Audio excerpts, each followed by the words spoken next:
आज हम लोग रीजनिंग का एक महत्वपूर्ण चैप्टर कैलेंडर में एक ऐसा प्रश्न पूछा जाता है जिसे विद्यार्थी जानते हुए भी इसे छोड़ देते हैं। वह प्रश्न है कि किसी भी वर्ष के कैलेंडर को दोबारा उपयोग में हम कब ला सकते हैं। उसे हम मात्र 3 से 30 सेकंड में सॉल्व करके आपको दिखाएंगे। इसे ध्यान दीजिएगा। इसमें प्रश्न क्या पूछता है कि किसी भी वर्ष के कैलेंडर को दोबारा कब उपयोग में लाया जा सकता है। ये तो तय है, इसे जरूर इसका उपयोग हम लोग करते होंगे, लेकिन कब होता है ये निर्धारित नहीं है। हर वर्ष को अलग अलग, जैसा कि हमने आपसे कहा था कि वर्ष 2 है, एक सामान्य वर्ष है और एक लीप वर्ष है, तो उसी के आधार पे हम उस का उपयोग हम लोग करते हैं। इसका एक छोटा सा फॉर्मूला है, ध्यान दीजिएगा। वर्ष बटा 4,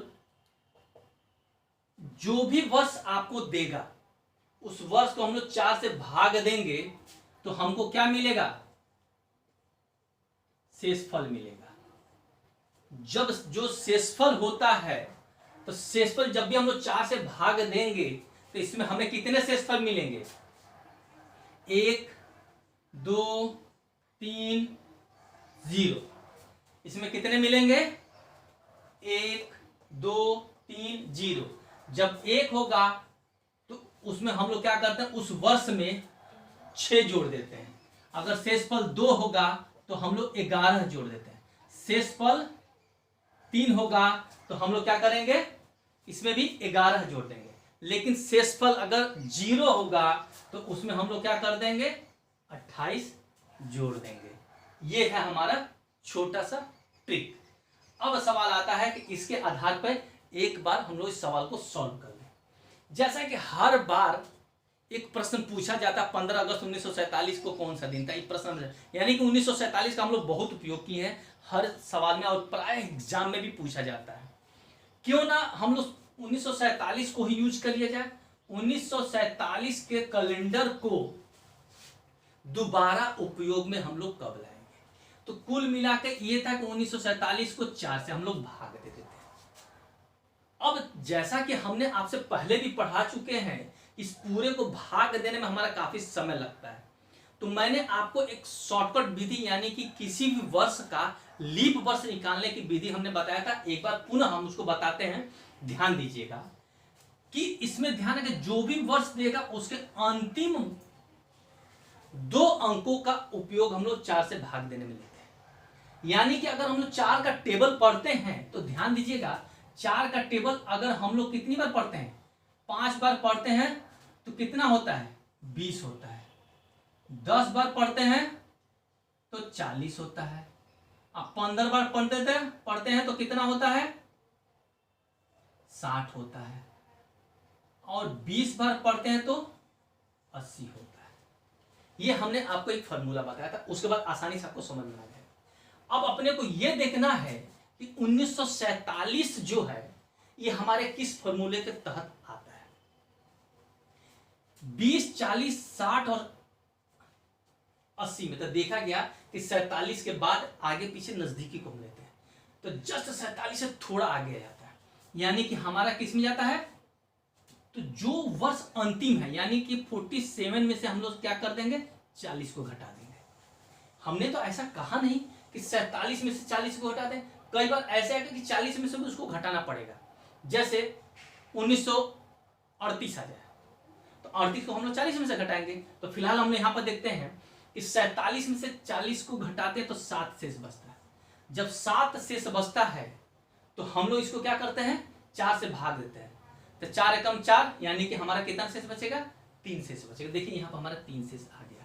तो 3 शेष बच गया, तो यानी कि हमारा 3 यानी कि ठीक 11वें वर्ष बाद जो है 3 शेष बचा ना, हमको यही देखना है कि शॉर्टकट विधि में हम इसको एक सवाल को शॉर्टकट में कर दे रहे हैं। 3 शेष बचा यानी कि हमारे 3 यानी कि 11 वर्ष बाद, यानी कि अगर हमको इस सवाल को सॉल्व करना पड़े तो 1947 में 11 जोड़ देंगे तो 7 1 8 हो जाएगा, 4 1 5 हो जाएगा, यानी कि 1958 में आप इस कैलेंडर का दोबारा उपयोग हम लोग कर सकते हैं। ये था हमारा एक छोटा सा। उसी तरह अगर हम लोग कह दें कि सन 2020 का कैलेंडर को दोबारा उपयोग में हम लोग कब ला सकते हैं, क्योंकि हमारे लीप वर्ष है तो हमको भी पता है कि अंतिम 2 को लेते थे, देखिए इसी के अंदर आ गया यानी कि 20 आ गया, यानी कट के 0 हो गया, यानी कि हमारा कट के क्या हुआ 0, और 0 का मतलब ठीक 28वें वर्ष बाद हमारा 2020 को यूज कर सकते हैं। यानी कि हमारा आंसर क्या हो जाएगा 2020 प्लस 28 जोड़ते हैं कितना हो जाएगा 20 4 और 8, यानी कि 2048 में हम इस कैलेंडर को दोबारा उपयोग में हम ले सकते हैं। हमने थोड़ा सा आपको शॉर्टकट विधि द्वारा किसी भी वर्ष का लीप वर्ष पता करने के लिए हमने और सामान्य वर्ष पता करने की विधि बताई थी। जैसे मान लीजिए 1957 कर देते हैं। अब 57 का मतलब 60 होता है, तो अब तुरंत इसको क्या करिए 60 से इसको घटा दीजिए तो कितना शेष बचेगा 3। ये लीप वर्ष नहीं है, तो इस तरह हम लोग लीप वर्ष को पता करते हैं लीप वर्ष है कि नहीं। लेकिन इसी का उपयोग हम यहाँ, जबकि यहाँ पर साफ कहा गया है कि पूरे वर्ष को 4 से भाग दीजिए तो आपका लीप वर्ष जितना शेष बचेगा इतना में शॉर्टकट विधि द्वारा हम कर सकते हैं नहीं कर सकते।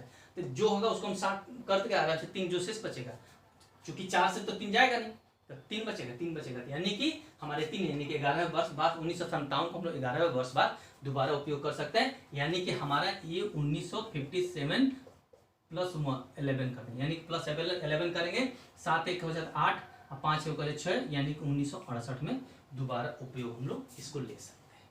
इस तरह हम लोग सारे सवालों को आसानी से कर सकते हैं। इसको हम लोग फिर से एक बार साफ साफ करके दिखाते हैं, ठीक है। ध्यान दीजिएगा, मैंने क्या कहा था 1 2 3 0 शेष बचना चाहिए। तो ऑब्वियसली बात है जो भी वर्ष आपके सामने होगा उसको भाग देंगे तो उसमें 1 2 3 या 0 का मतलब वो 4 से कट कर 0 हो जाता है, और जब भी होगा तो 4 के अंदर होगा, इसीलिए हमको 1 2 3 का उपयोग करना है। जैसे 2003, अब 2003 का कैलेंडर को दोबारा हमको उपयोग में लेना है तो हम लोग क्या करते हैं 4 से इसको भाग देते हैं। तो मेरे विधि द्वारा अंतिम अंकों को ही भाग दीजिए, तो देखिए अंतिम में 3 ही शेष बचा, तो 3 शेष बचे यानी 3, यानी कि 2003 को हम लोग कब यूज कर सकते हैं, यानी कि 2003 प्लस 11 कर देंगे तो कितना हो जाएगा 2014 को हम लोग दोबारा उपयोग में ले सकते हैं। उसी तरह अगर मान लीजिए 1950 का कैलेंडर को हम लोग दोबारा उपयोग में कैसे लेंगे, तो फिर हम लोग उसी तरह क्या करते हैं 4 से भाग देते हैं। तो मेरे शॉर्टकट विधि जो हम लोग लीप वर्ष निकालने के लिए हम लोग क्या करते थे 4 से भाग देते थे, तो कट गया तो लीप वर्ष हो गया, नहीं कटा तो सामान्य वर्ष होगा। तो नहीं कटेगा तो कुछ तो शेष आएगा, कट गया तो 0 हो जाता था, और नहीं कटा तो कुछ तो शेष बचेगा 1 2 3, उसी का आधार पर हम लोग करते हैं, यानी कि 50 शेष बचता है। 50 अंतिम 2 अंकों को हम लोग क्या करेंगे, तो हमारा एक फॉर्मूला था कौन सा, फिर से याद देखिएगा 20 40 60 और 80, तो 50 हमारा 60 के तहत आता है, तो 60 में से 50 जाएगा या 40 में से 50 जाएगा, दोनों में 10 शेष बचेगा, और 10 को हम लोग 4 से अगर शेष कितना बचेगा 10।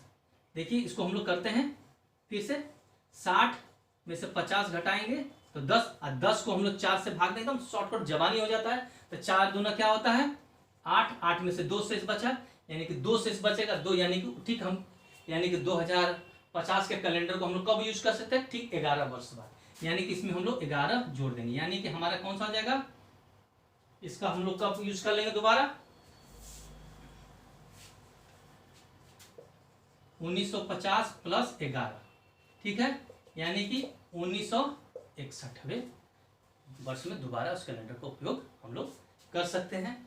ये था हमारा शॉर्टकट विधि, यानी कि किसी भी कैलेंडर को दोबारा उपयोग करने के लिए कब हम लोग दोबारा उपयोग, यानी कि हमने 11 का कर दिया, 28 का कर दिया, शेष बचा, और एक हम लोग ऐसा करते एक और एक का कर देते हैं, यानी कि 60, ऐसा करते हैं 59। चलिए 1959 के कैलेंडर को दोबारा उपयोग में हम लोग कब लाएंगे? तो हमारा रूल के अनुसार क्या होता है, 60, जैसा कि हम लोग बताए थे, तो 60 में से 59 जाएगा, एक शेष बचेगा, और एक शेष बचेगा यानी कि 6, उसमें हम लोगों को जोड़ना है। ठीक है, तो हम लोग उसमें क्या कर देंगे, ध्यान दीजिएगा, उसमें हम लोग क्या करेंगे, +6 कर देंगे। वो तो हम खाली शेषफल निकालने के लिए विधि बताते हैं। 59 + 6 9 6 15 के 5 में 1 6, यानी कि 1965 में दोबारा 1959 का कैलेंडर को दोबारा कब उपयोग ले सकते हैं, 59 में। एक बार हम आपको फिर बताते हैं, अगर आपको इस तरह की विधि समझ में आती है तो ठीक है, नहीं समझ में आती है तो सबसे आसान तरीका 1959 को क्या करिएगा, 4 से भाग दीजिएगा, और जो शेष बचता है, शेष में ध्यान देना 1 2 3 0, इसी में से कोई एक बचेगा, क्योंकि 4 से भाग देने पर हमारा क्या होगा, 1 2 3 या 0, 1 2 3 या 0। यहां पर हम लोग ध्यान दीजिएगा, इसका क्या बोलते हैं, शेष। जो शेषफल बचता है यही शेष है, ये जो शेष बचता है उसी में हम लोग को 6 11 11 और 28 जोड़ के हमें उसका अगला वर्ष को पता कर सकते हैं, कब हम लोग दोबारा इसका उपयोग में हम ले सकते हैं। अगर इसके बावजूद भी आपको इसमें किसी भी तरह का कोई दिक्कत आती है, आप हमें कमेंट्स बॉक्स में कमेंट्स कर सकते हैं। धन्यवाद।